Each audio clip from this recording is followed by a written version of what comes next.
Bab 31. Berkunjung untuk meminta maaf. Chen Xuan pulang ke rumah, tepat pada waktunya untuk bertemu Han Jingting dengan ekspresi dingin hendak pergi. Jingting, kamu mau pergi kemana? Di mana? Ini semua karena masalah yang kau sebabkan. Begitu Ding Lijuan melihat Chen Xuan, dia terlalu marah untuk berbicara. Kamu memukul Pan Dayong, dan sekarang Jingting harus dipanggil oleh Nyonya Han untuk dimarahi. Seolah-olah belum cukup kau membuat Jingting kehilangan jabatan direkturnya terakhir kali, sekarang aku takut kau akan memaksanya keluar dari Han Corporation. Chen Xuan, aku yakin kamu melakukan ini dengan sengaja. Bu, jangan bicara tentang Chen Xuan seperti itu. Jika bukan karena dia kemarin. Dan kamu masih saja membelanya. Jika dia punya kompetensi, keluarga kita pasti sudah makmur sejak lama, bukannya menderita di keluarga Han. Han Jingting kehilangan kata-kata. Chen Xuan mengerutkan kening, ini jelas kesalahan Pan Dayong. Mengapa nenek harus menghukum Jingting? Jingting, aku akan pergi bersamamu dan menjelaskan semuanya pada nenek. Petik 2. Han Jingting tersenyum pahit, orang terakhir yang ingin dilihat nenek adalah kamu. Kehadiranmu hanya akan memperumit masalah. Jangan khawatir, aku bisa menyelesaikannya sendiri. Petik 2. Setelah berkata demikian, Han Jingting langsung turun ke bawah. Jingting benar-benar sial karena menikahi orang jahat sepertimu, umpat Ding Lijuan. Chen Xuan tidak mau repot-repot menanggapi dan segera menelepon Zheng Qingsui. Nona Zheng, aku butuh bantuan. Setelah menutup telepon, Chen Xuan langsung mengendarai Mercedes-nya ke rumah lama keluarga Han. Ketika Han Jingting tiba di rumah tua itu, dia melihat keluarga Han telah menunggu beberapa saat. Begitu dia masuk, Nyonya Han berteriak dengan marah, Han Jingting, apakah kamu menyadari kejahatanmu? Nyonya Han duduk di tengah, diapit oleh Han Chengye dan Han Yaru, menyerupai panel yang sedang melakukan persidangan. Nenek, izinkan aku menjelaskan tentang insiden perusahaan Yongfa. Han Yaru mendengus dingin, apa yang harus dijelaskan? Saya mengirim Anda untuk merundingkan kontrak, dan hebat sekali pekerjaan yang Anda lakukan. Kau berkolusi dengan suamimu yang tidak berguna untuk menjebak Presiden Pan. Bagaimana apanya? Han Chengye tertawa dingin, berhenti berpura-pura, Jingting. Presiden Pan menelepon kami pagi ini dan menceritakan semuanya. Selama pesta makan malam kemarin, Anda dengan sengaja mengusir Xiao Zhang dan Xiao Wang, lalu Anda mencoba merayu Presiden Pan, dan akhirnya, Anda menyuruh Chen Xuan melukai Presiden Pan dengan parah. Sungguh siasat yang siasat. Itu omong kosong. Bagaimana melakukan hal-hal seperti itu akan menguntungkan saya? Tidak ada gunanya. Kamu hanya kesal karena diturunkan jabatannya dari direktur dan sengaja merusak kontrak dengan Yongfa untuk membalas dendam pada nenek dan keluarga Han. Han Chengye berbicara dengan penuh percaya diri, membuat Han Jingting marah tak terkendali. Berhentilah memfitnahku. Jelaslah Pan Dayong yang melakukan tindakan tidak pantas terhadap saya, dan Chen Xuan turun tangan untuk menyelamatkan saya. Tidak ada balas dendam yang terlibat. Han Jingting, aku kira kau masih berpura-pura saat ini. Anda benar-benar tidak akan mengakui kebenaran sampai Anda melihat peti matinya. Kalau begitu, aku akan membuatmu benar-benar yakin. Dengan tepukan tangan Han Yaru, dua sosok berjalan masuk, tak lain adalah Xiao Zhang dan Xiao Wang yang menghadiri makan malam bersama Han Jingting kemarin. Bicaralah, apa yang sebenarnya terjadi kemarin?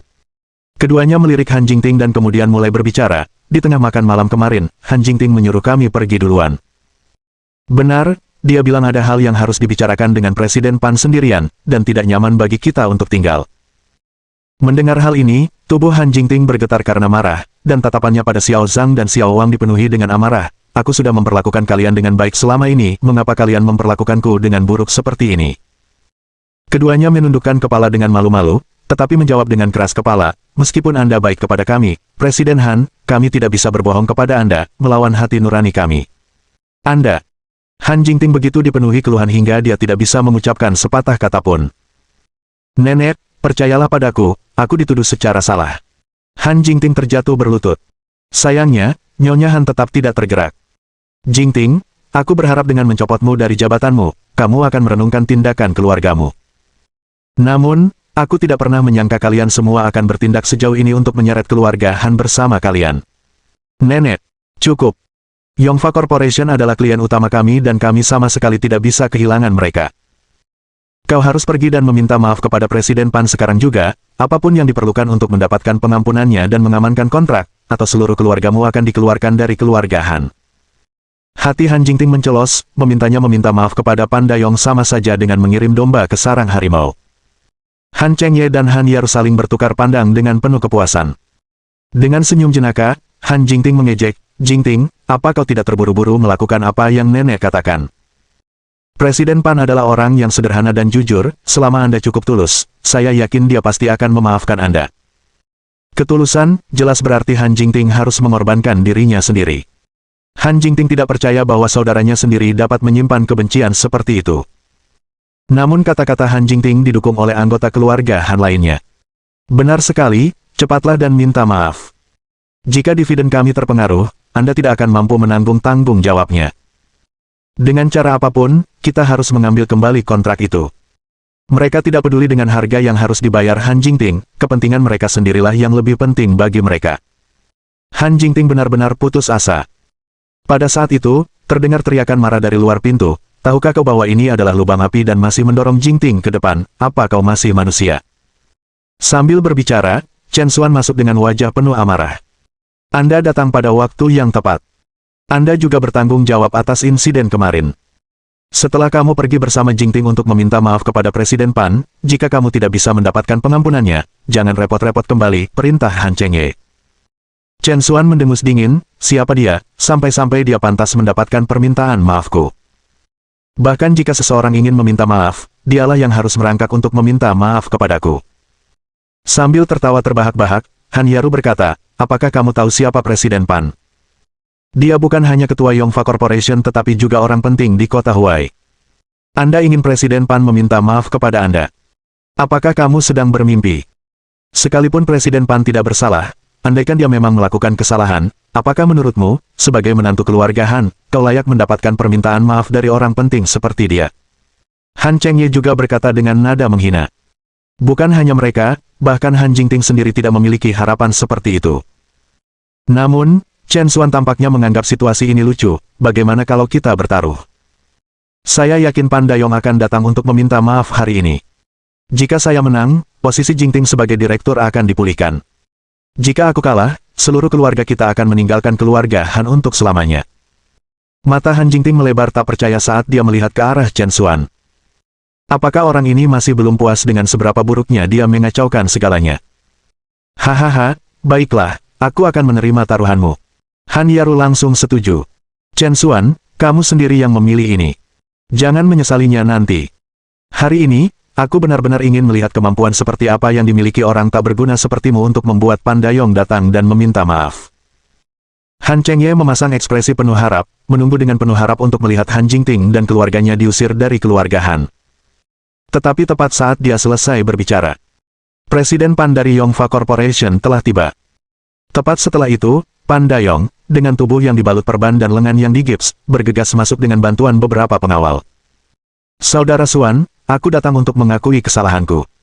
Tolong, maafkan aku." Sebelum para penonton dapat bereaksi, Pan Dayong berlutut di depan Chen Xuan dengan suara gedebuk. Bab 32. Menantu laki-laki ini akan memberontak. Para anggota keluarga Han benar-benar tercengang. Apakah Pan Dayong benar-benar datang untuk meminta maaf, dan bahkan berlutut di hadapan Chen Xuan? Ini pasti ilusi, kan? Chen Xuan mengingatkan, "Bukan aku yang harus kau berlutut, tapi istriku." Ya, Presiden Han, kemarin aku hanya bersikap bodoh karena menyinggung perasaanmu. Aku pantas mati, aku pantas mati." Pan Dayong berlutut di hadapan Han Jingting, menamparkan pipinya sendiri dengan keras, lambang kehinaan. Dia tidak berani bersikap apa-apa selain hina, sebab Zheng Qingsui sudah menjelaskannya dengan sangat jelas di telepon, bahwa jika dia tidak bisa memuaskan Chen Xuan, Pan Dayong sendiri yang bisa mulai memilih lokasi makam besok. "Saya sudah merevisi kontraknya, menawarkan diskon 30% lebih besar dari ketentuan sebelumnya. Saya mohon, Presiden Han, beri saya kesempatan lagi untuk bekerja sama." Pan Dayong menawarkan kontrak dengan kedua tangannya. Han Jingting berdiri di sana tertegun, merasa seolah-olah sedang bermimpi. Anggota keluarga Han seperti melihat hantu. Dulu, mendapatkan kontrak dari Yongfa Corporation sama sulitnya dengan naik ke surga, tetapi sekarang Pan Dayong malah memohon-mohon, apa sebenarnya yang terjadi? Chen Xuan mengambil kontrak itu dan berkata, "Jingting akan menandatangani kontrak ketika dia punya waktu.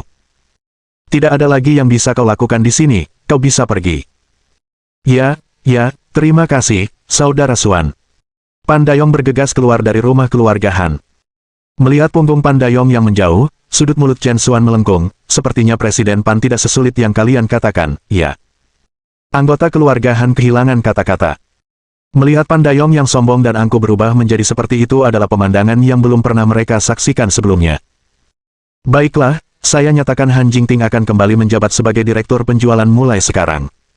Nyonya Han angkat bicara. Baru saja memegang jabatan itu selama sehari sebelum menyerahkannya, Han Yaru menggertakkan giginya karena marah. Namun, Chen Xuan menggelengkan kepalanya, memang, posisi Jingting harus dipulihkan, tapi itu tidak cukup. Semua orang terkejut, tidak pernah menyangka Chen Xuan akan menawar dengan wanita tua itu. Han Chengye segera melompat keluar, Chen Xuan, jangan coba-coba, apalagi yang kau inginkan. Istri saya dituduh secara palsu, tentu saja saya harus mencari keadilan. Tatapan Chen Xuan berubah dingin saat dia menatap Xiao Zhang dan Xiao Wang, kalian masih tidak mengatakan yang sebenarnya. Apakah menurutmu tengkorakmu lebih keras dari tengkorak Pandayong? Berdebar. Xiao Zhang dan Xiao Wang langsung berlutut. Bahkan jika seseorang seperti Pandayong meminta maaf kepada Chen Xuan, bagaimana mungkin mereka berani tetap menentang?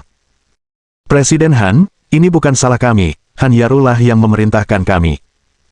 Dia mengancam akan mengungkap penggelapan kami dan memasukkan kami ke penjara, kami dipaksa melakukannya. Semua orang gempar, kejadian seperti ini sungguh tidak diduga. Beraninya kau memfitnahku, kau punya nyali. Tamparan. Sebelum Han Yaru dapat menyelesaikan kalimatnya, dia terkapar ke tanah karena tamparan dari Chen Xuan. Kamu berani memukulku? Han Yaru menatap Chen Xuan dengan tak percaya. Dia tidak pernah menyangka akan tertimpa sesuatu yang tidak berguna ini. Mata Chen Xuan dingin, apakah kamu melakukannya atau tidak, kamu tahu yang terbaik. Tamparan ini adalah pelajaran untukmu. Berani melakukannya lagi, dan aku tidak akan bersikap lunak. Setelah berkata demikian, Chen Xuan sambil menggendong Han Jingting yang masih terkejut, langsung menuju keluar. Ini pemberontakan. Menantu ini memberontak. Nenek, kamu harus membelaku.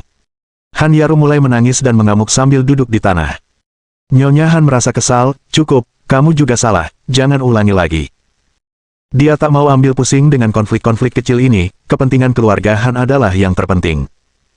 Karena Chen Xuan telah mengambil kontrak dari Yongfa Corporation, tidak ada lagi yang perlu dikatakan. Nenek! Han Yaru berteriak, tetapi Nyonya Han sudah pergi sambil bersandar pada tongkatnya. Chen Xuan! Ini belum berakhir di antara kita. Han Yaru meraung seperti singa betina. Dalam perjalanan pulang, Han Jingting benar-benar bingung. Apa yang sebenarnya terjadi dengan Pandayong? Tidak apa-apa, aku hanya membuatnya takut dengan mengatakan aku punya video dia yang sedang merencanakan sesuatu padamu kemarin. Saya bilang padanya kalau dia tidak minta maaf, saya akan memenjarakannya, dan dia pun ketakutan, kata Chen Xuan.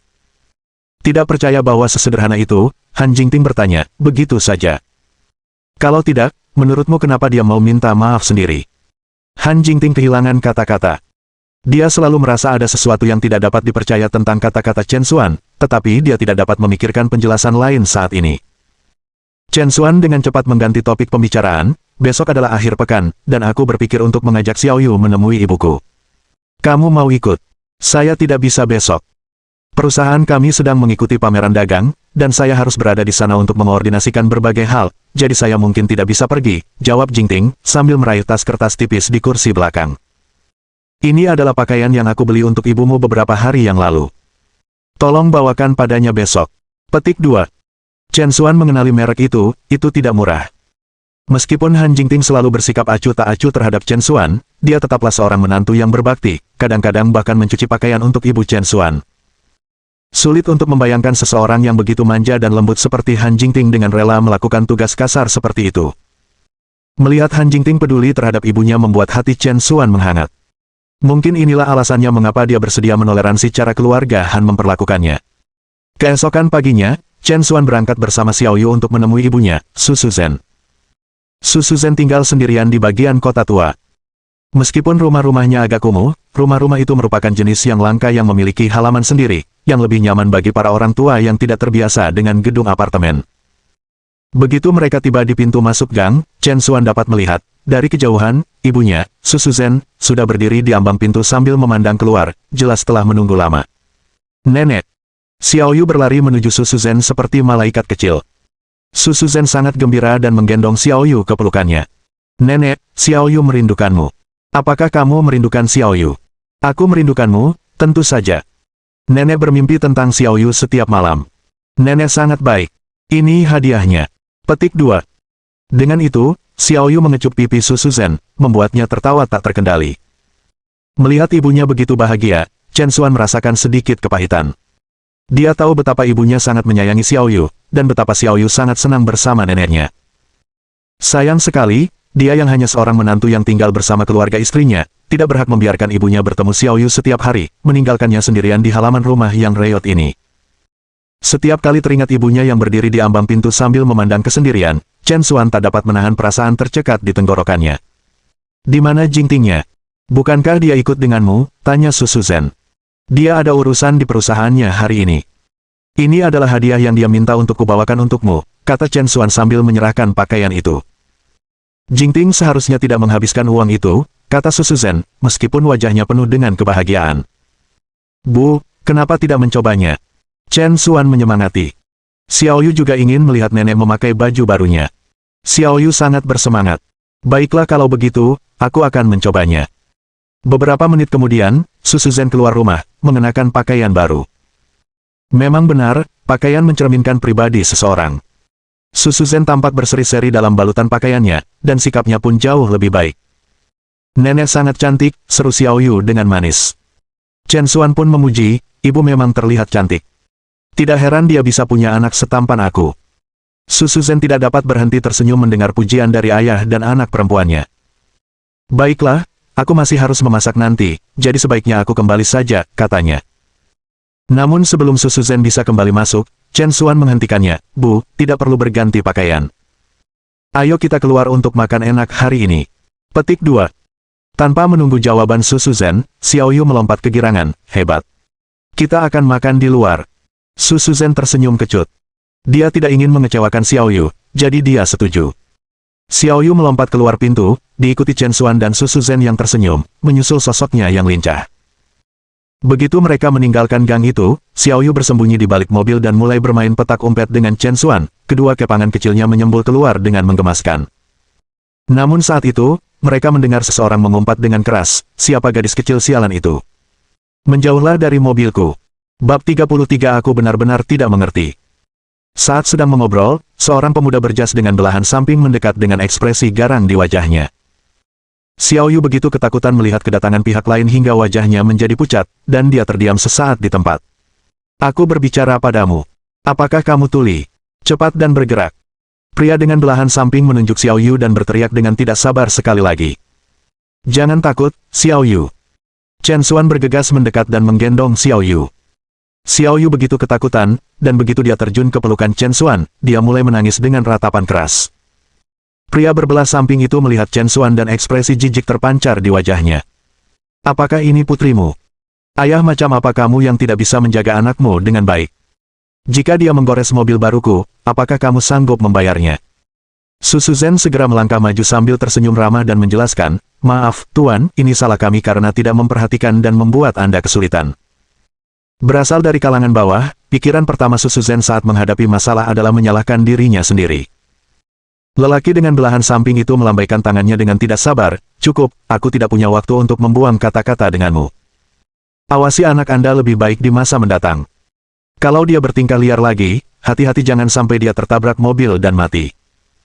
Chen Xuan tadinya tidak bermaksud mempermasalahkan hal ini, tetapi dia benar-benar marah mendengar pernyataan ini.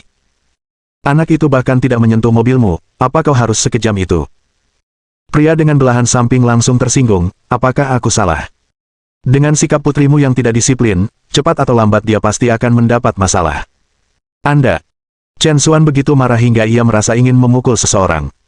Pada saat ini, beberapa sosok mendekat. Cao Hui, apa yang terjadi? Seorang gadis berok pendek datang, dan detik berikutnya, dia melihat Chen Xuan dan terkejut. Itu kamu. Kata-katanya penuh dengan penghinaan. Gadis ini adalah Jia Manman, tetangga Chen Xuan. Dia selalu merasa lebih unggul karena kondisi keluarganya lebih baik. Akan tetapi, sejak kecil ia selalu kalah pamor dari Chen Xuan dalam segala hal. Bahkan sekolah kejuruan yang ia hadiri tidak ada apa-apanya dibandingkan dengan universitas ternama yang pernah didatangi Chen Xuan. Hal ini membuat Jia Manman sangat cemburu. Dia melihat Chen Xuan, yang datang dari pedesaan, tidak layak mengunggulinya. Baru setelah Chen Xuan keluar dari sekolah dan menikah dengan keluarga Han, Jia Manman akhirnya merasa bisa memandang rendah anak laki-laki malang ini. Setiap kali dia melihat Chen Xuan, dia akan meremehkannya. Men, kalian saling kenal. Jia Manman mendengus dingin, namanya Chen Xuan, dia tetangga menantu yang tinggal serumah denganku yang kuceritakan padamu. Cao Hui mulai berseru dengan keterkejutan yang berlebihan, jadi, kau adalah Chen Xuan itu. Maafkan saya, maafkan saya. Hahaha. Cao Hui menangkupkan kedua tangannya dengan nada mengejek, ejekannya jelas terlihat oleh siapapun. Pada saat itu, orang tua Jia Manman, Jia Wendeng dan Zhao Chunmei, juga tiba. Jia Manman memperkenalkan pacarnya, Cao Hui, kepada orang tuanya hari ini, dan keluarga itu hendak pergi makan malam. Cao Hui, aku mendengar pertengkaran tadi, tanya Jia Wendeng. Tidak ada yang serius, ada anak kecil yang menabrak mobilku, dan Chen Xuan ini tampak sedikit tidak senang ketika aku bicara. Cao Hui mengecilkan insiden tersebut, dan melemparkan citra buruk terhadap Chen Xuan. Apakah mobilnya baik-baik saja, ada goresan? Jia Wendeng bertanya dengan cepat karena khawatir. Tidak, tidak seperti itu. Jia Wendeng lalu menghela napas lega, itu bagus. Tapi meskipun tergores, kamu seharusnya lebih memaafkan, mengingat keluarga Chen Xuan tidak terlalu kaya. Petik 2. Su Shuzhen merasa sangat malu dan tersenyum malu. Lalu Zhao Chunmei memasang nada menggurui, Chen Xuan, kita ini tetangga lama, jadi kita tidak mempermasalahkannya, tapi kalau kamu menabrak mobil orang lain, mereka pasti tidak akan melepaskannya begitu saja, lol. Zhao Chunmei berusaha untuk tampil murah hati, tetapi hal itu hanya menonjolkan kepicikannya. Chen Xuan tertawa mengejek, sungguh, seperti keluarga, seperti pintu, mereka semua di luar nalar. Paman, Bibi, kita lupakan saja. Dia mungkin tidak tahu berapa harga mobilku, jadi mungkin itu sebabnya dia berbicara tanpa berpikir. Petik 2. Dia hanya orang desa, bagaimana mungkin dia mengerti mobil? Jia Manman menatap Chen Xuan dengan penuh penghinaan. Chen Xuan mengangguk, kau benar, aku benar-benar tidak mengerti mobil jenis ini. Sekarang, kalau Anda permisi, kami akan pergi. Petik 2. Bip bip. Chen Xuan menekan kunci mobil, dan lampu pada Mercedes S-Grade yang ada di sebelahnya menyala. Melirik Mercedes seharga 3 juta milik Chen Xuan dan kemudian Honda Accord seharga 200.000 yang baru dibeli Cao Hui, rahang keluarga Jia ternganga. Chen Xuan, tidak mau repot-repot lagi berbicara dengan mereka, melesat pergi bersama Su Shuzhen dan Xiao Yu. Keluarga Jia berdiri terpaku di tempat, diliputi rasa malu. Mereka bukan orang bodoh, mereka tahu betul kesenjangan antara Honda dan Mercedes, mereka sepenuhnya berada di liga yang berbeda. Mengingat bagaimana mereka baru saja mengatakan keluarga Chen Xuan tidak kaya dan Chen Xuan tidak mengerti mobil, mereka merasa sangat malu. Memangnya kenapa kalau dia bawa Mercedes, tetap saja dia cuma pecundang yang hidup dari wanita, gerutu Jia Manman dengan sengit. Mobil Cao Hui mungkin tidak sebanding dengan Mercedes, tetapi setidaknya dia mendapatkannya atas usahanya sendiri. Hanya dalam hal itu saja, Chen Xuan tidak sebanding, kata Zhao Chunmei, menunjukkan kebencian yang sama terhadap keluarga Chen Xuan seperti yang ditunjukkan Jia Manman. Keluarga Jia menghibur diri dan berhasil mendapatkan kembali ketenangannya. Beberapa menit kemudian, Chen Xuan membawa Su Shuzhen dan Xiao Yu ke sebuah restoran. Huai City Banquet, salah satu restoran paling terkenal di kota Huai, bintang 5. Xiao Xuan, tempat ini terlihat sangat mewah, pasti mahal. Mungkin kita harus pergi ke tempat lain. Melihat pintu masuk yang megah, Su Shuzhen menjadi ragu-ragu. Chen Xuan tersenyum tipis, jangan khawatir, aku baru saja menghasilkan uang. Ayo makan di sini hari ini. Dengan itu, Chen Xuan menarik Su Shuzhen dan Xiao Yu ke dalam. Namun begitu mereka masuk, mereka disambut dengan permintaan maaf dari staf. Maaf, Pak, tapi saat ini kami tidak memiliki kursi yang tersedia. Anda mungkin harus menunggu sebentar. Hanya butuh waktu sekitar 10 menit agar meja kosong. Chen Xuan sedikit kesal, dia tidak mengantisipasi restoran itu akan begitu populer. Baiklah kalau begitu, kita tunggu sebentar. Dengan dipandu oleh staf, Chen Xuan dan yang lainnya menuju ke ruang tunggu. Saat mereka berbalik, mereka kebetulan melihat Jia Manman dan kelompoknya juga memasuki tempat itu. Saat melihat Chen Xuan, Jia Manman diliputi rasa jengkel. Hari ini, dia membawa Cao Hui pulang untuk pamer, namun semua pusat perhatian telah dicuri oleh Chen Xuan, dia sama sekali tidak senang. Chen Xuan, apa yang kamu lakukan di sini? Chen Xuan merasa pertanyaan itu tidak masuk akal, ini restoran, tentu saja kita di sini untuk makan. Untuk makan. Tahukah kamu di mana kamu berada? Ini adalah perjamuan kota Huai. Apakah kamu benar-benar berpikir kamu mampu membelinya di sini? Itu urusanku, bukan urusanmu. Jia Manman mencibir dengan merendahkan, yah, itu benar. Meskipun kamu tidak punya uang, kamu punya istri yang kaya. Dia tidak hanya membelikanmu mobil tetapi juga memberimu uang untuk makan. Aku cuma ingin tahu, bagaimana mungkin kamu, sebagai pria dewasa, dengan seenaknya menghabiskan uang seorang wanita dan masih merasa nyaman dengan dirimu sendiri. Ekspresi Chen Xuan berubah dingin, dan tepat saat dia hendak membentak, Su Suzhen menariknya. Su Suzhen selalu lebih suka bersikap baik dan menghindari pertengkaran. Chen Xuan memutuskan untuk mengabaikan mereka dan langsung menuju ke ruang tunggu untuk duduk. Namun, segera setelah itu, Jia Manman dan keluarganya juga diperintahkan untuk menunggu di sana. Jia Manman menatap Chen Xuan dengan senyum puas di bibirnya. Dia merasa telah berhasil membalas dendam, tetapi itu masih belum cukup. Bab 34 Cangkang Menantu Emas. Jia Manman memberi Cao Hui sinyal dengan matanya, yang mana Cao Hui mengangguk mengerti dan sengaja bergerak mendekati Chen Xuan. Kak, Mercedesnya bagus banget. Bagaimana Anda bisa mengendarai Mercedes di usia yang begitu muda? Ajari aku beberapa trikmu. Chen Xuan secara alami merasakan niat jahat Cao Hui.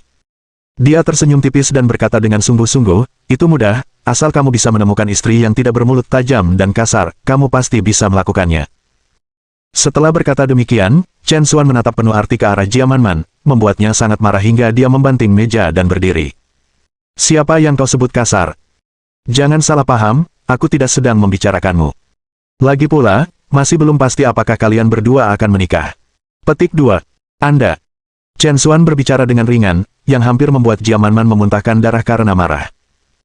Cao Hui berperan sebagai pembawa damai, saudaraku, jangan salah paham, aku hanya mencoba membantumu karena kamu adalah tetangga Manman. Mercedes itu mungkin bagus, tapi itu bukan milikmu. Seorang pria sejati harus menghasilkan uang melalui kemampuannya sendiri. Saya tidak terlalu berbakat, tetapi saya telah mencapai beberapa prestasi sejauh ini, memulai perusahaan periklanan saya sendiri dengan aset yang hampir mencapai 10 juta. Jika Anda bersedia, Anda bisa datang bekerja di perusahaan saya. Bagaimana menurutmu? Cao Hui sudah memperhitungkan langkahnya, jika pihak lain menolak, setidaknya dia akan menunjukkan keunggulannya, tetapi jika dia menerima, itu lebih baik lagi, maka dia akan dapat mengendalikannya sepenuhnya. Jia Wendeng segera bersemangat dan tertarik. Cao Hui benar, Chen Xuan, ada sesuatu yang sudah lama ingin kukatakan. Lagi pula kamu kan laki-laki, yang selalu disokong wanita, perilaku macam apa itu? Su Suzhen, bagaimana menurutmu? Ini.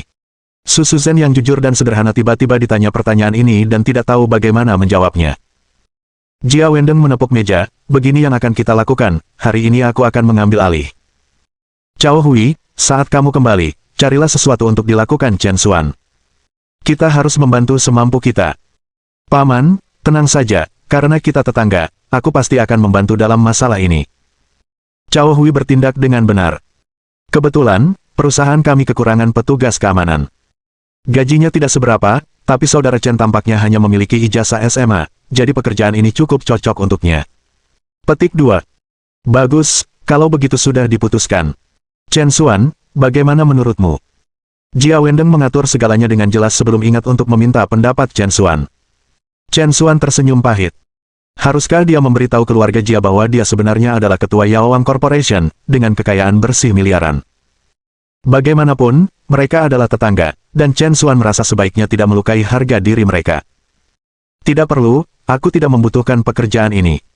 Namun penolakan sopan Chen Xuan sangat membuat keluarga Jia tidak senang. Jia Manman menatapnya dengan senyum menghina. Cao Hui dengan baik hati menawarkanmu pekerjaan, dan kau malah menolaknya. Chen Xuan, kamu benar-benar tidak tahu berterima kasih. Jadi menolak kebaikanmu adalah tindakan tidak tahu terima kasih. Baiklah, kalau sekarang aku menawarkanmu pekerjaan membersihkan toilet, maukah kau menunjukkan rasa terima kasihmu? Kamu. Jia Manman tersedak oleh kata-katanya. Pada titik ini, Zhao Chunmei tidak tahan untuk menonton. Saya sudah mengatakannya sebelumnya, sulit menjadi orang baik saat ini. Anda punya niat baik, tetapi orang-orang memperlakukannya seperti hati dan paru-paru keledai. Karena sebagian orang lebih suka hidup bergantung pada orang lain sepanjang hidup mereka, jangan ikut campur dalam urusan mereka. Jia Wendeng menggelengkan kepalanya, tak berdaya, tampak seperti sedang meratapi seseorang yang gagal memenuhi harapan. Ibu benar, kami telah melakukan apa yang kami bisa untuk membantu. Jika dia tidak menghargainya, lupakan saja, mungkin sebagian orang memang suka hidup dari orang lain. Haha. Zhao Chunmei mengangguk setuju, Cao Hui lebih bijaksana. Dia tidak hanya memiliki integritas, tetapi dia juga memiliki kemampuan. Masih sangat muda dan dia sudah memulai perusahaannya sendiri dengan kekayaan 10 juta, jauh lebih kuat daripada sebagian orang. Tatapan Zhao Chunmei sekilas melirik ke arah Chen Xuan, penuh dengan ejekan. Chen Xuan tidak mau repot-repot membuang kata-kata dengan orang-orang ini. Jika mereka ingin menunjukkan rasa superioritasnya, biarkan saja. Tepat pada saat itu, seorang anggota staf mendekat. Tuan, meja Anda sudah siap. Kamu bisa makan sekarang. Baiklah. Chen Xuan hendak bangkit ketika Cao Hui dan yang lainnya sudah berdiri lebih dulu. Kalau begitu, kami tidak akan sopan lagi. Keluarga Jia sungguh tidak sopan, langsung mencoba untuk duduk terlebih dahulu. Chen Xuan merasakan gelombang frustrasi, dia benar-benar memahami betapa tebalnya kulit keluarga ini hari ini. Bahkan stafnya pun tak tahan lagi, maaf, tapi pria ini datang lebih dulu. Jia Manman dengan wajah dingin membentak, mata mana di antara kalian yang melihat kedatangannya lebih dulu? Itu jelas kami. Benar sekali, lagi pula, dia tidak punya banyak uang. Bahkan jika kita membiarkannya makan, berapa banyak yang mungkin bisa dia belanjakan? Cao Hui tertawa terbahak-bahak, lalu mempersilakan Jia Manman dan yang lainnya duduk. Tepat pada saat itu, lebih dari selusin pria kekar tiba-tiba menyerbu ke dalam restoran. Pemimpinnya adalah seorang tukang pukul berambut cepak, seseorang yang dikenali Chen Xuan, dia adalah tangan kanan Pan Dayong, saudara Gou. Saudara Gou dan kelompoknya jelas sudah siap untuk ini, karena mereka langsung mengarahkan pandangan mereka pada Cao Hui begitu mereka masuk. Brengsek. Cao Hui, melihat saudara Gou dan kelompoknya, mencoba lari seperti tikus yang melihat kucing. Sayangnya, belum sampai 2 langkah dia sudah disusul oleh saudara Gou dari belakang. Dengan satu tendangan, Cao Hui terjerembab ke depan, gigi depannya copot, mulutnya penuh darah. Bajingan, larilah. Teruslah berlari, sialan. Saudara Gou melancarkan serangkaian tendangan kejam ke tubuh Cao Hui. Cao Hui batuk darah akibat pukulan itu. Kejadian yang tiba-tiba ini mengejutkan semua orang yang hadir. Apa yang kau lakukan? Memukuli seseorang di siang bolong. Apakah tidak ada hukum? Kata Jia Wendeng dengan kemarahan yang benar. Namun, belum selesai dia bicara, saudara Gou menamparnya hingga jatuh ke tanah.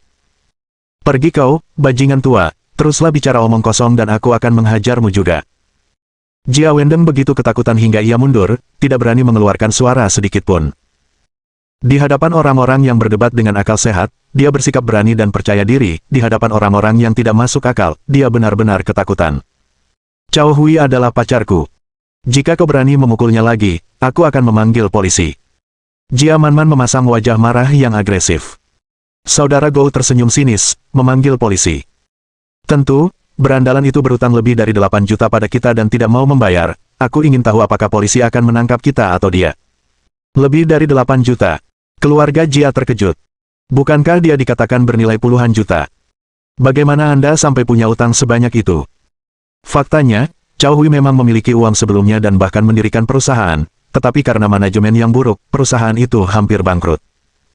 Dalam keputusasaan, ia meminjam pinjaman berbunga tinggi, dan akhirnya tidak hanya gagal menyelamatkan perusahaannya tetapi juga menumpuk utang besar. Cao Hui merangkak dan memeluk erat kaki kakak Gou. Kakak Gou, bukannya aku tidak mau bayar, aku hanya benar-benar tidak punya uang. Beri aku beberapa hari lagi, aku janji, begitu aku mengumpulkan uangnya, aku pasti akan membayarnya kembali.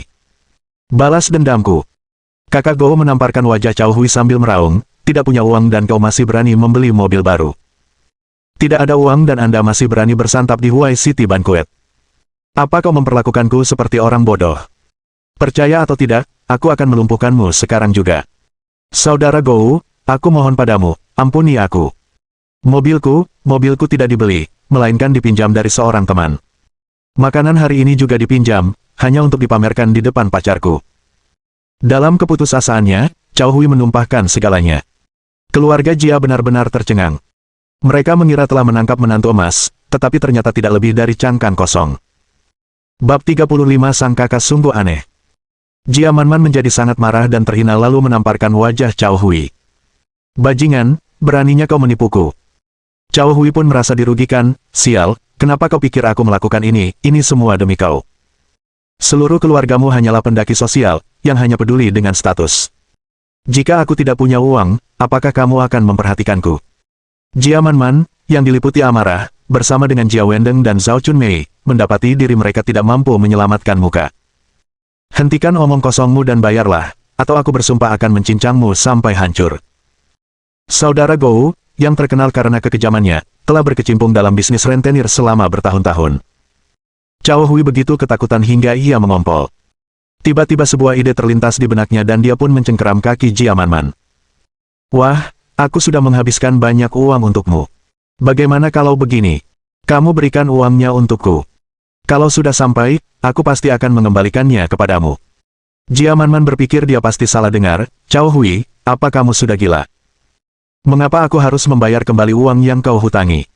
Sebelum Cao Hui sempat berbicara, saudara Gou menyela, mengapa? Karena kamu pacarnya.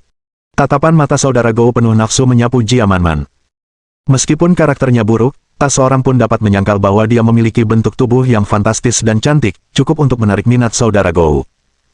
Karena kamu pacarnya, kamu juga ikut bertanggung jawab atas utangnya. Ayo kita lakukan ini, ikutlah dengan kami, dan untuk 8 juta yang kau hutang, aku akan memotongnya setengah. Bagaimana dengan itu? Mendengar ini, Jia Manman terdiam, tidak menyangka dirinya akan terlibat.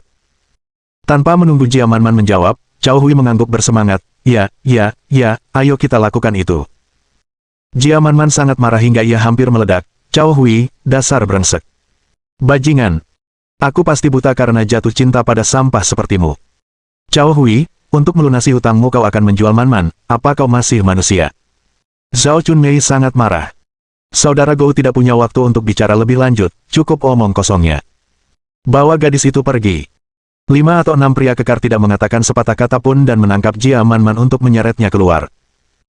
Jia Manman ketakutan setengah mati, dia tahu betul nasib apa yang akan menimpanya jika orang-orang ini membawanya pergi. Jangan bawa aku.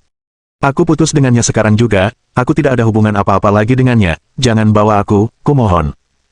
Zhao Chunmei dan Jia Wendeng juga buru-buru mencoba campur tangan. Jangan ambil putriku.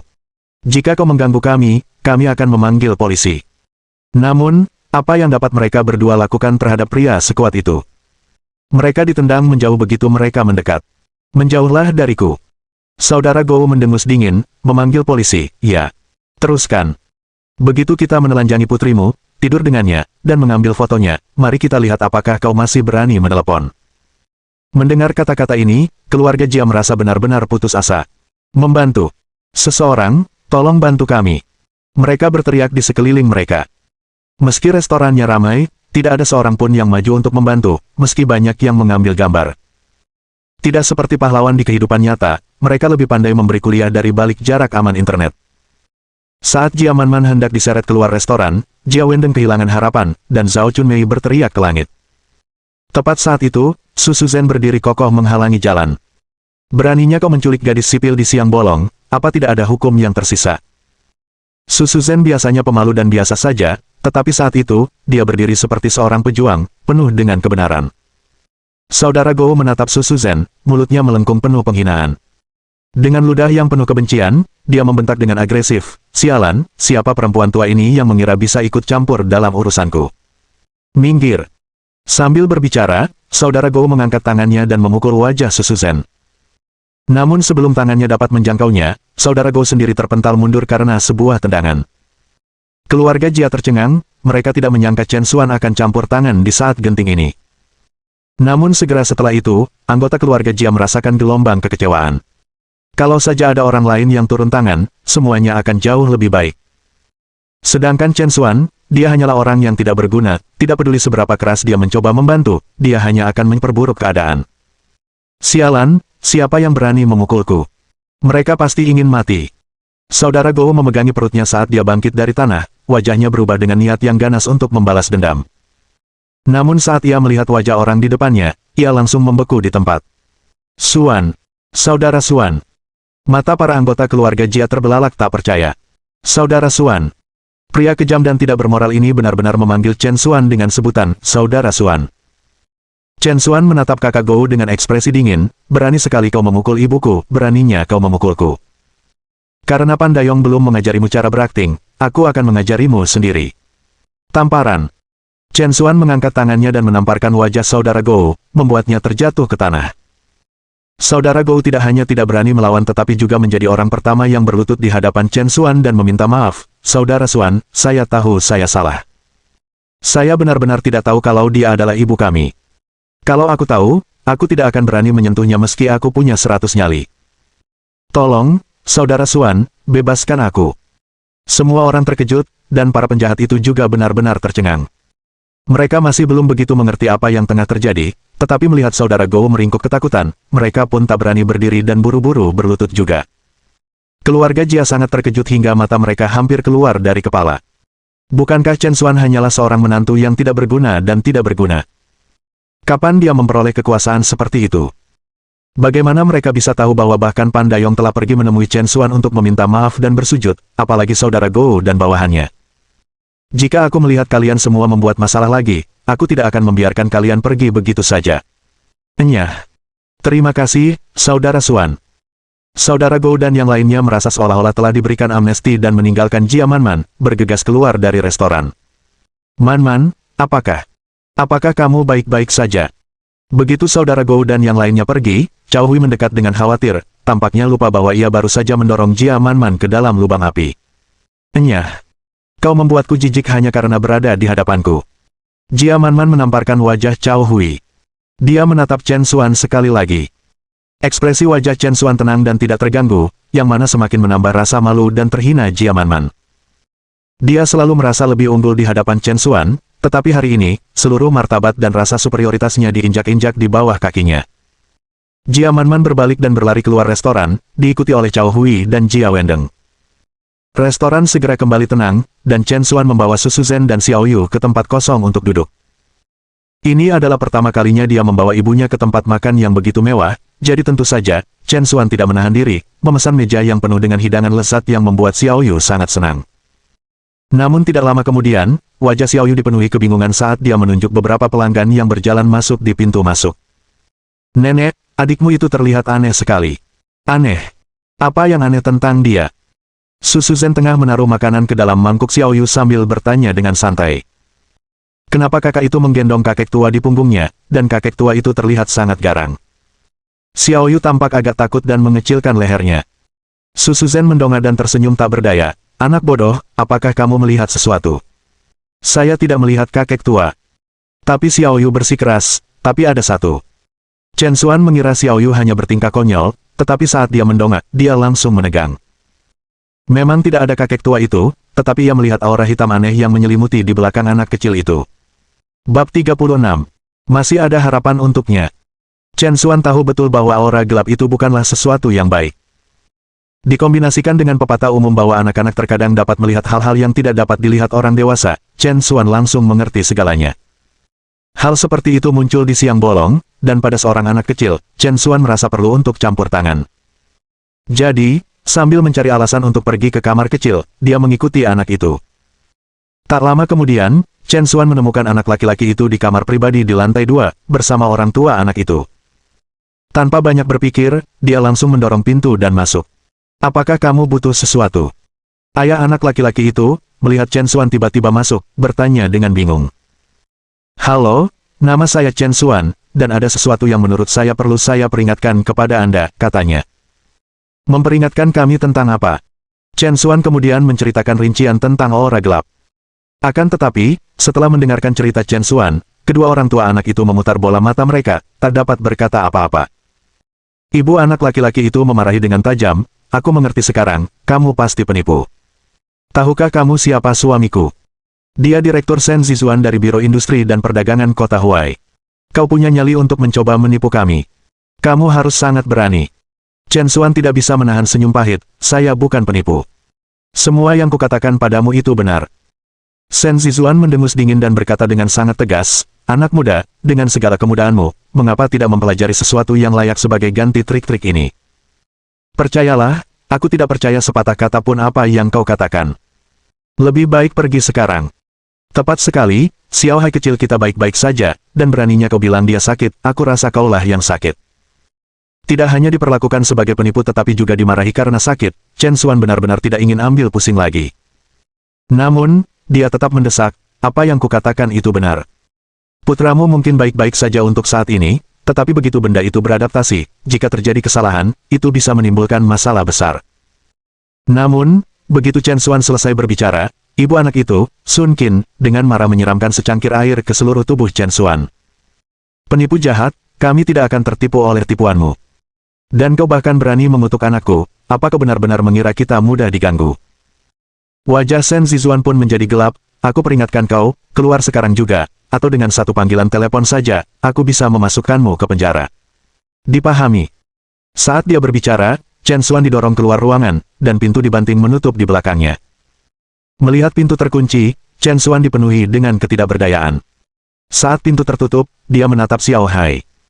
Tatapan mata anak laki-laki itu dingin dan datar, sama sekali tidak seperti pandangan anak berusia 6 atau 7 tahun.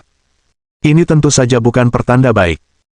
Tetapi Chen Xuan telah memperingatkan mereka, dan jika mereka menolak mempercayainya, tidak ada yang bisa ia lakukan. Chen Xuan kembali ke tempat duduknya, melanjutkan makan malam bersama keluarganya, merasa pasrah. 40 menit kemudian, Chen Xuan pergi ke meja depan untuk membayar tagihan. Tepat pada saat itu, tiba-tiba terdengar teriakan alarm dari lantai 2. Xiao Hai. Ada apa, Xiao Hai? Suaranya keras dan langsung menimbulkan kegemparan di antara orang-orang di sana. Chen Xuan mengenali suara itu adalah ibu dari anak kecil itu, Sun Qin. Ini buruk, ada sesuatu yang terjadi. Tanpa sepatah kata pun, Chen Xuan bergegas ke atas. Saat tiba di kamar pribadi di lantai 2, dia melihat anak laki-laki kecil bernama Xiao Hai tergeletak di tanah, hampir tidak bernapas, dikelilingi oleh pasangan Shen Zizuan dan kerumunan penonton. Pada saat itu, Sun Qin berlutut di samping Xiao Hai, panik dan putus asa. Apakah ada yang bisa menyelamatkan anakku? Saya mohon, tolong bantu, pintanya. Direktur Shen juga berkeringat deras karena panik. Hadirin sekalian, saya Direktur Shen Zizuan dari Biro Industri dan Perdagangan Kota Huai. Jika ada yang bisa menyelamatkan nyawa anakku, aku, Shen Zizuan, akan sangat berterima kasih. Direktur Shen. Kerumunan orang tercengang mendengar gelar Shen Zizuan, karena dia benar-benar tokoh penting di Kota Huai. Sebelum Chen Xuan bisa maju ke depan, seorang wanita bergaun merah dan bersepatu hak tinggi bergegas mendekat. Wanita bergaun merah ini menawan dan cantik, usianya paling tua awal 30-an, tetapi ia memancarkan daya tarik seorang wanita dewasa. Semua orang segera mengenali bahwa wanita berbaju merah itu tidak lain adalah tuan rumah pesta Kota Huai, Cui Ruyun. Direktur Shen, saya pernah belajar tanggap darurat, jadi saya bisa melakukan CPR padanya terlebih dahulu. Ya, cepatlah dan lakukan. Shen Zizuan mendesak dengan segera. Tepat saat Cui Ruyun hendak menekan dada Xiao Hai, Chen Xuan merasakan sesuatu dan berseru kaget. Tunggu, masalahnya bukan pada jantung atau paru-parunya, memberikan bantuan seperti ini hanya akan menyakitinya. Cui Ruyun begitu takut hingga dia menghentikan apa yang tengah dilakukannya. Melihat itu adalah Chen Xuan, Sun Qin menjadi marah, dasar orang bodoh, berani bicara omong kosong. Jika sesuatu terjadi pada Xiao Hai, aku akan memastikan kau berakhir di penjara. Shen Zizuan, saat melihat Chen Xuan, juga sangat jijik. Cui, jangan dengarkan dia, cepatlah dan berikan bantuan. Tanpa ragu-ragu lagi, Cui Ruyun segera memulai prosedur melakukan CPR pada Xiao Hai. Setelah hanya beberapa kali kompresi, Xiao Hai tiba-tiba terbangun. Dia sudah bangun. Dia sudah bangun. Itu sangat hebat. Terima kasih, Bu. Cui. Shen Zizuan dan Sun Qin sangat gembira. Sun Qin masih menatap Chen Xuan dengan tatapan ganas, beruntung kita tidak mendengarkan pembohong sepertimu, kalau tidak. Sun Qin belum selesai berbicara ketika Xiao Hai, yang baru saja terbangun, mulai meratap dan mengambil sumpit untuk menusukkan ke arah jantung Cui Ruyun. Hati-hati. Chen Xuan melempar Cui Ruyun ke tanah, nyaris terhindar dari bencana. Xiao Hai gagal memanfaatkan serangannya, dan sebelum seorang pun sempat bereaksi, ia langsung berlari ke ruang pribadi. Chen Xuan berteriak, tidak bagus, hentikan dia. Chen Xuan telah menyadari bahwa koma Xiao Hai tidak sesederhana itu, dan tidak ada hubungannya dengan fungsi jantung atau pernafasannya, tetapi dipengaruhi oleh hal itu. Awalnya, waktu terbaik bagi Chen Xuan untuk bertindak adalah ketika benda itu mengantuk, tetapi sekarang, dengan mes. Cui membangunkannya, benda itu benar-benar membuat marah, itu adalah pertarungan sampai mati. Sebelum semua orang bisa bereaksi, mereka melihat Xiao Hai melompat langsung keluar dari jendela ruang pribadi. Xiao Hai. Sun Qin pingsan karena terkejut. Semua orang bergegas berlari ke bawah, dan di luar restoran, mereka melihat Xiao Hai berdarah dari mulut dan hidungnya, tergeletak tak bergerak di atas rumput. Cui Ruyun adalah orang pertama yang bergegas mendekat, dia memeriksa napasnya dan langsung pucat pasi. Dia tidak bernapas. Kaki Shen Zizuan tak berdaya dan dia terjatuh ke tanah. Xiao Hai adalah putra satu-satunya, ini merupakan malapetaka baginya. Semua orang juga mendesah putus asa, merasa sangat sedih bahwa anak itu telah meninggal seperti ini. Sementara itu Sun Qin sudah sadar kembali, dan setelah mendengar berita bahwa Xiao Hai telah berhenti bernapas, dia hampir pingsan lagi. Xiao Hai, anakku. Wuh. Sun Qin memeluk tubuh Xiao Hai dan menangis dengan kesedihan yang mendalam. Saat itu, Chen Xuan melangkah maju, biar aku coba, dia masih punya harapan. Perkataannya membuat semua orang tercengang. Apakah kamu bercanda? Anak itu sudah tidak bernafas, bagaimana dia bisa diselamatkan? Mungkinkah dia benar-benar dapat dihidupkan kembali dari kematian? Pada saat ini, Chen Xuan tampak sangat serius, dia telah memusatkan pikirannya dan akhirnya melihat situasi dengan jelas di hadapannya. Di samping tubuh Xiao Hai, seorang lelaki tua berambut putih tengah berusaha keras menyeret hantu yang tampak persis seperti Xiao Hai keluar dari tubuhnya. Bab 37. Jarum untuk menenangkan jiwa. Chen Xuan terkejut, pria tua ini benar-benar mencoba membawa Xiao Hai pergi. Meskipun Xiao Hai terengah-engah saat ini, ia masih berada di ambang kematian. Jika orang tua itu benar-benar membawanya pergi, itu akan menjadi masalah besar. Pada saat kritis, Chen Xuan tidak punya waktu untuk berpikir dan mengeluarkan jarum perak dan langsung menusukkannya ke Piltrum Xiao Hai. Piltrum adalah aula umur panjang, titik utama untuk menenangkan jiwa dan membuka lubang. Dengan jarum ini, itu akan menjadi jarum penstabil jiwa. Tidak peduli seberapa hebat lelaki tua itu, dengan jarum penstabil jiwa ini, dia tidak akan mampu melukai Xiao Hai sedikitpun. Namun, sebelum Chen Xuan dapat mengambil tindakan lebih lanjut, Sun Qin mendorongnya ke samping. Apa yang sedang kamu lakukan? Xiao Hai sudah dalam kondisi seperti ini, dan kau masih menyentuhnya. Chen Xuan buru-buru menjelaskan, kakak, aku benar-benar bisa menyelamatkan putramu, percayalah padaku. Kerumunan orang juga mulai gelisah. Anak itu sudah mati, bagaimana kau masih bisa menyelamatkannya? Jangan berpura-pura, kamu hanya ingin pamer di depan sutradara Sen. Untuk menjilat seorang pemimpin, kau bahkan tidak mengampuni seorang anak, apa kau masih manusia? Ejekan berbisa dari orang banyak itu menusuk Chen Xuan seperti pisau.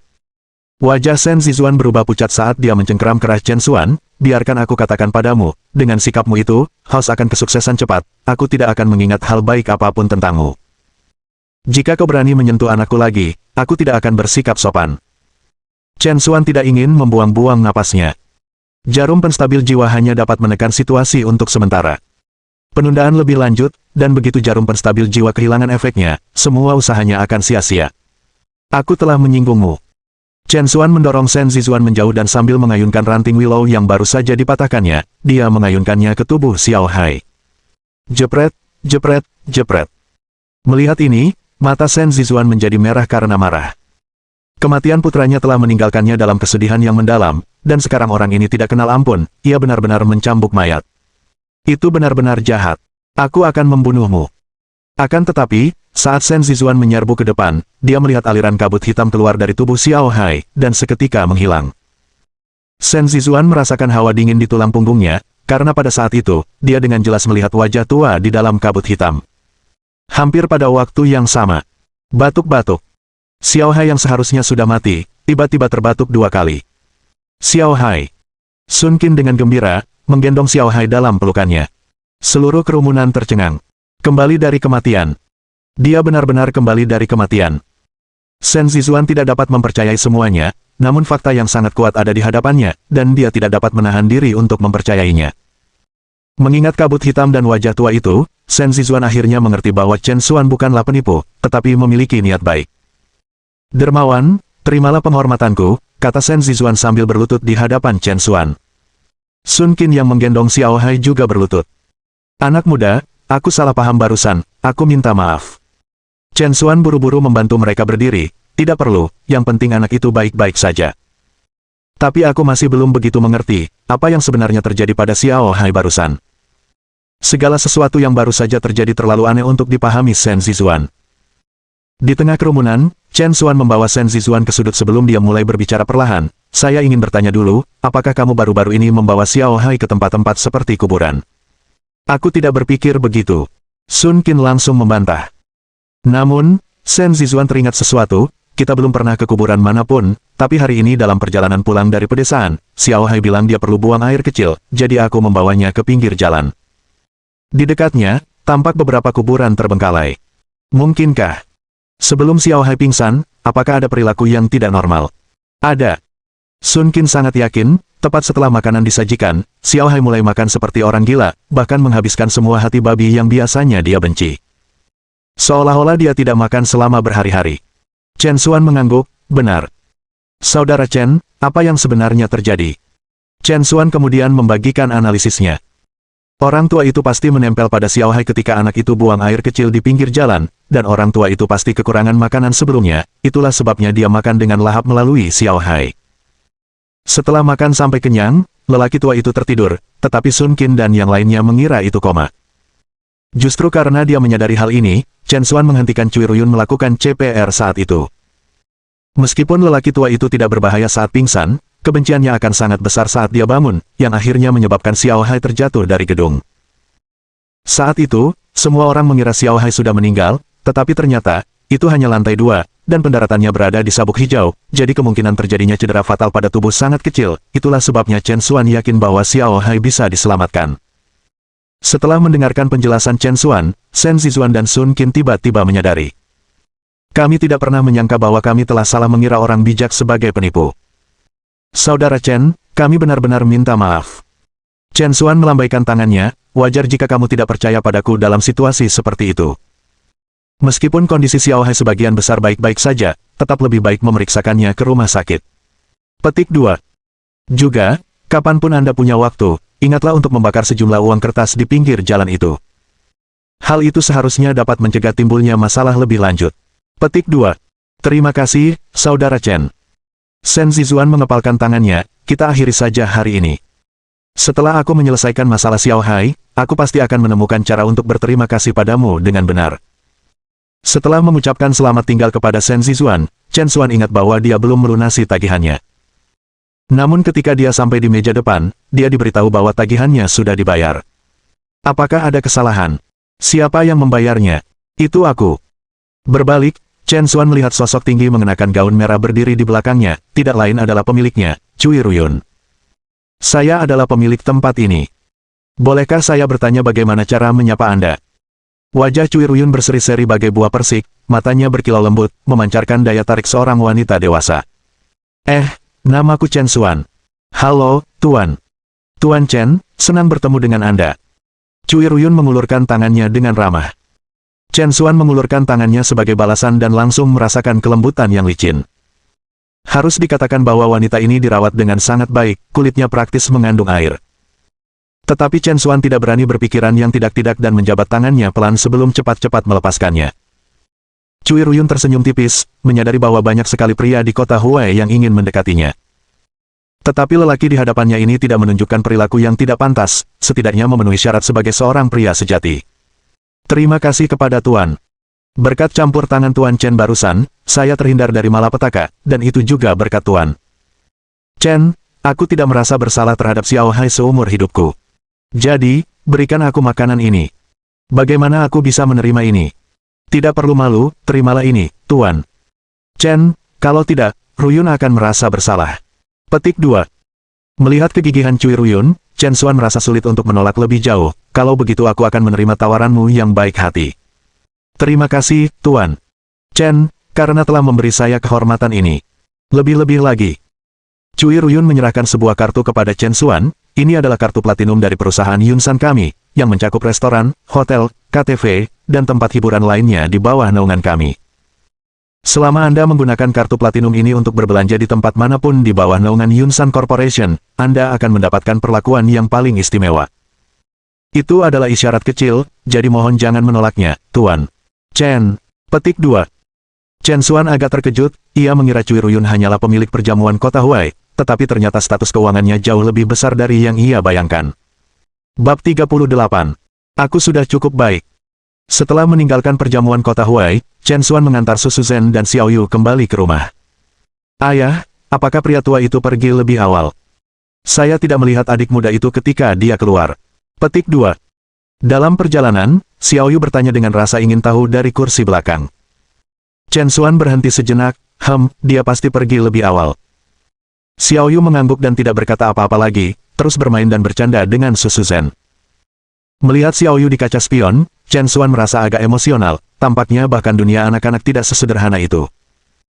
Lampu berubah menjadi hijau, dan tepat saat Chen Xuan hendak menyalakan mobil, dia melihat sekilas sesuatu di sudut matanya di restoran barat di pinggir jalan, yang membuatnya membeku. Di depan jendela setinggi lantai hingga langit-langit, sosok yang dikenalnya tengah duduk sambil memakan spaghetti, dia adalah Han Jingting.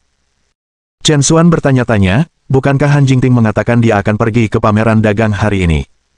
Mengapa dia ada di sini? Tak lama kemudian, Chen Xuan melihat ada seorang pemuda duduk berhadapan dengan Han Jingting. Pria itu mengenakan setelan jas mahal, rambutnya disisir rapi, memancarkan aura tuan muda yang kaya raya.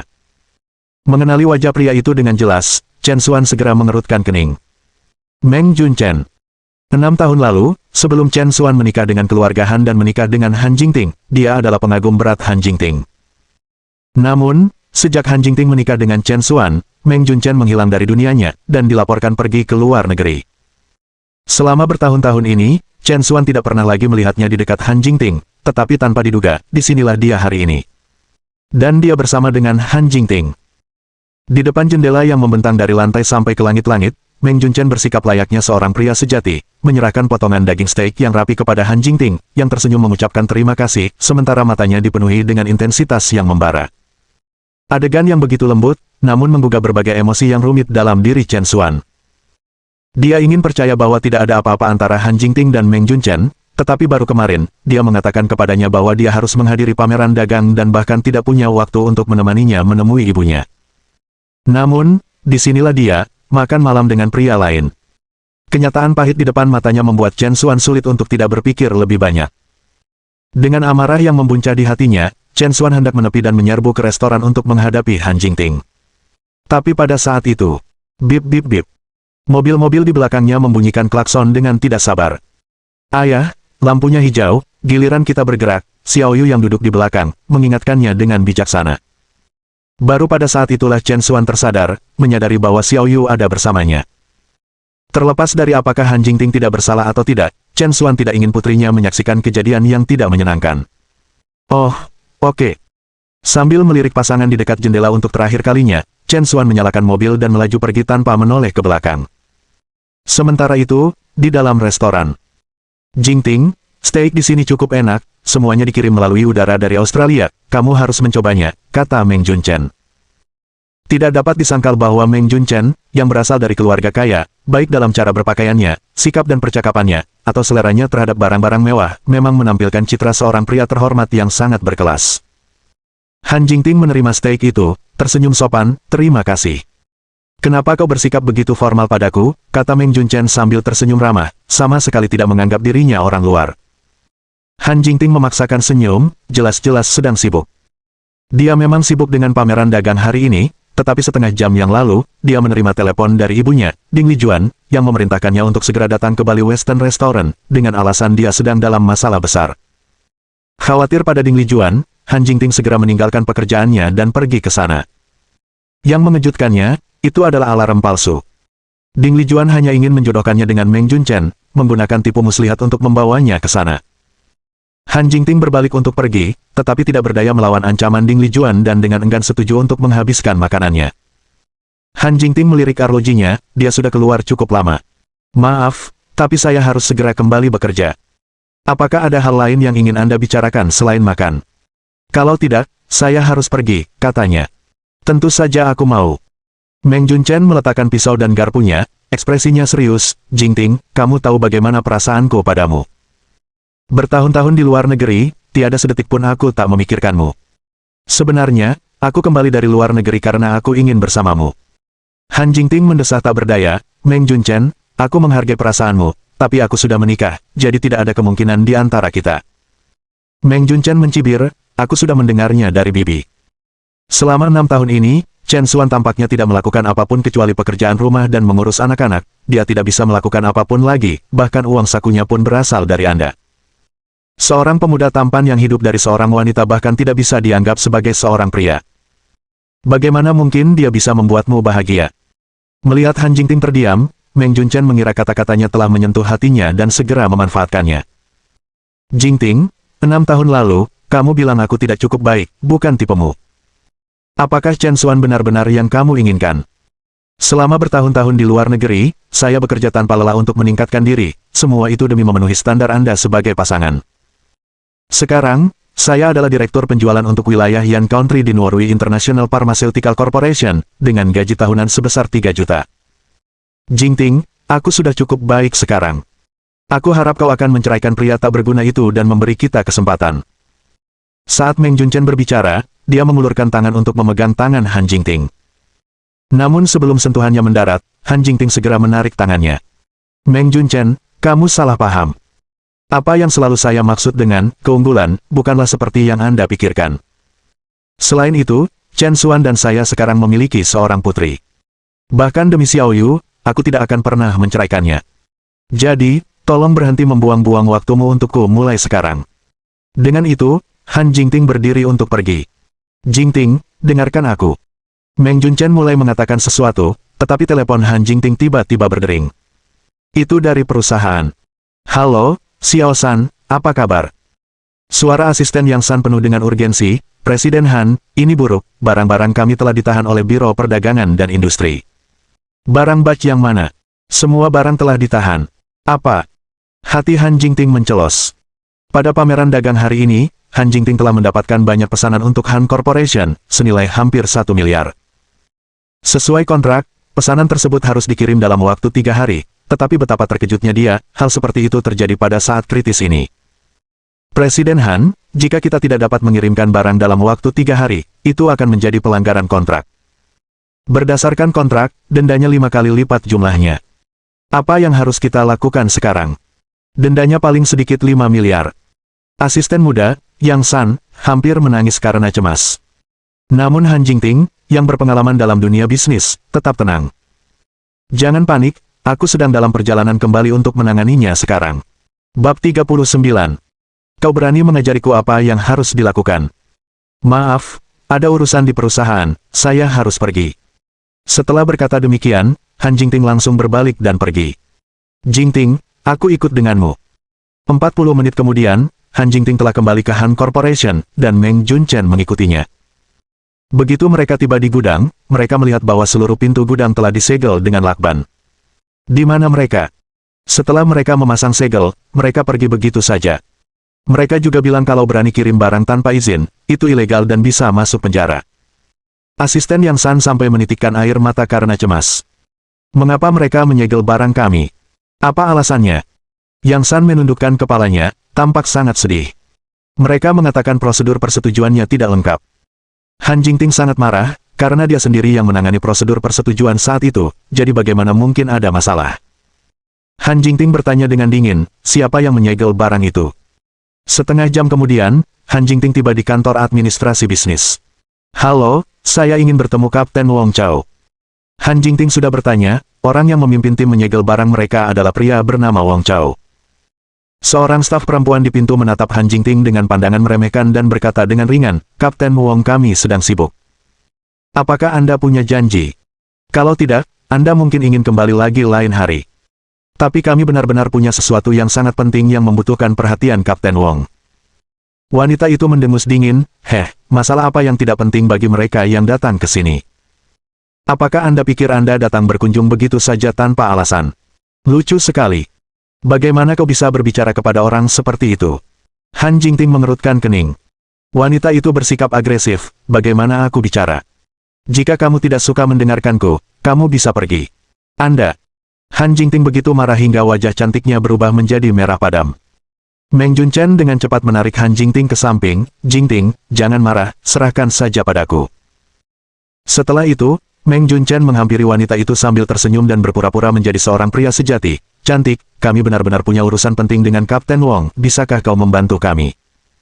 Meng Junchen mengira sikap sopannya akan memengaruhinya, tetapi sayangnya, dia tidak terkesan. Kau pikir aku akan membuat pengecualian hanya karena kau bilang begitu? Kamu pikir kamu siapa? Meng Junchen kehilangan kata-kata. Lalu dia teringat sesuatu dan mengeluarkan lipstik yang dikemas dengan indah dari sakunya, lalu menaruhnya di atas meja.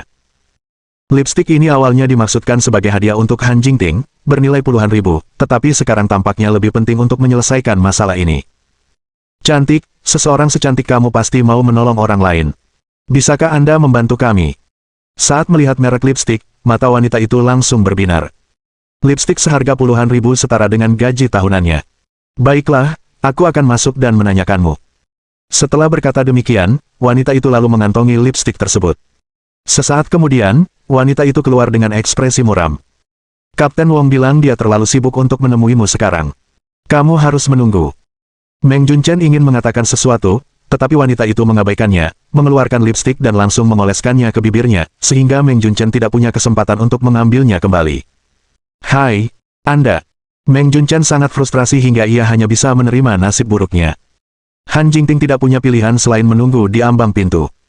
Namun setelah hampir 1 jam, masih belum ada tanda-tanda aktivitas dari kantor Kapten Wong. Selama waktu itu, Han Jingting terus menerima telepon dari para mitra, yang mengatakan bahwa jika mereka tidak segera mengirimkan produk tersebut, kemitraan akan dihentikan, dan Han Corporation harus membayar kompensasi 5 kali lipat. Han Jingting benar-benar kehilangan kesabarannya, dan tanpa sepatah kata pun, dia menyerbu ke kantor. Hei, apa yang kau lakukan? Siapa yang mengizinkanmu masuk? Staf perempuan itu datang untuk menghentikannya, tetapi disingkirkan oleh sikap Han Jingting yang memaksa. Han Jingting mendorong pintu hingga terbuka dan melihat kantor dipenuhi asap, dengan Kapten Wong tertawa dan mengobrol dengan seorang pria botak. Han Jingting langsung merasakan amarahnya melonjak. Dia telah menunggu dengan susah payah selama 1 jam, hanya untuk menemukannya bersembunyi di sini. Sepertinya Kapten Wong sangat sibuk. Bagaimana aku melakukan pekerjaanku bukan urusanmu, oke. Wong Chao mendengar ketidakpuasan dalam kata-kata Han Jingting dan wajahnya langsung berubah masam. Juga, apakah aku mengizinkanmu masuk? Keluar segera. Meng Junchen buru-buru berperan sebagai pembawa damai. Maaf, Kapten Wong, masalahnya begitu mendesak sehingga Jingting agak impulsif. Tuan, tolong jangan menaruh dendam padanya. Hahaha. Han Jingting pada dasarnya sombong, dan kini dalam kemarahannya, dia tidak berniat menyenangkan pihak lain. Dia mengeluarkan setumpuk dokumen dari tasnya dan menaruhnya di atas meja. Ini semua adalah dokumen persetujuan untuk batch barang tersebut. Saya hanya ingin tahu, mengapa sekarang Anda mengatakan ada masalah dengan prosedur saat persetujuan dikeluarkan oleh Anda? Tolong beri saya penjelasan yang masuk akal. Wong Chao mendengus dingin, penjelasan. Penjelasan seperti apa yang Anda inginkan? Jika saya bilang ada masalah dengan prosedurnya, maka memang ada masalah. Dengan itu, tanpa sepatah kata pun, Wong Chao merobek semua dokumen itu hingga hancur berkeping-keping. Siapa kau yang berani mengaturku untuk melakukan pekerjaanku? Anda. Melihat dokumen-dokumen yang hancur di lantai, amarah Han Jingting semakin membara. Pada saat ini, pria botak yang disebutkan sebelumnya terkekeh, Presiden Han, disinilah Anda salah. Lihat betapa marahnya kau membuat Kapten Wong. Baru saat itulah Han Jingting memperhatikannya. Dia mengenali pria botak ini, dia adalah ketua Guangwei Pharmaceuticals, Kai Guangwei. Dan Guangwei Corporation adalah pesaing utama Han Corporation di kota Huai. Kedua perusahaan tersebut telah banyak berselisih selama 2 tahun terakhir. Hari ini, barang-barang milik Han Corporation ditahan, dan lihatlah, Kai Guangwei kebetulan hadir di kantor Wong Chao. Sekalipun dia naif, Han Jingting sudah bisa menebak apa yang sedang terjadi. Itu kamu. Tidak heran Wong Chao sengaja mempersulit keadaan, dia berkolusi dengan Kai Guangwei. Apa maksudmu, Presiden Han?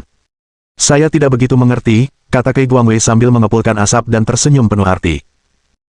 Tetapi jika saya jadi Anda, hal pertama yang akan saya pikirkan saat ini adalah bagaimana cara mendapatkan 5 miliar untuk mencegah Han Corporation bangkrut. Hahaha. Han Jingting merasa begitu marah hingga ingin memukul seseorang. Dia tidak menyangka Kai Guangwei begitu licik, memasang jebakan untuknya di saat seperti ini. Tunggu saja, aku sama sekali tidak akan membiarkanmu berhasil. Setelah itu, Han Jingting pergi dengan marah. Tetapi begitu berada di luar gedung kantor, sikap Han Jingting benar-benar hancur. Dia berkata dia tidak akan membiarkan Kai Guangwei berhasil, tetapi apa yang dapat dia lakukan sekarang? Batas waktu 3 hari semakin dekat. Jika masalah ini tidak diselesaikan, maka seluruh perusahaan Han pasti akan bangkrut, dan dia, Han Jingting, akan menjadi pendosa seluruh keluarga Han. Saat Han Jingting putus asa, Meng Junchen mendekat. Jingting, jangan panik. Saya sebenarnya memiliki beberapa koneksi dengan para pemimpin puncak biro industri dan komersial. Aku bisa memperkenalkanmu kepada mereka saat aku punya kesempatan. Petik 2. Benar-benar. Han Jingting sangat gembira. Tentu saja. Jika pemimpin puncak bersedia membantu, saya rasa masalah ini akan sangat mudah diselesaikan. Han Jingting sangat gembira, jika memang begitu, maka aku benar-benar harus berterima kasih padamu. Meng Junchen tersenyum bangga, mengapa begitu formal padaku? Bukankah urusanmu urusanku? Tatapan Meng Junchen menyapu wajah cantik Han Jingting, dan dia menyeringai dalam hati. Tunggu sampai tiba saatnya kau tunduk padaku sepenuhnya, kau dan semua milikmu akan menjadi milikku. Bab 40. Akulah yang lupa alasannya.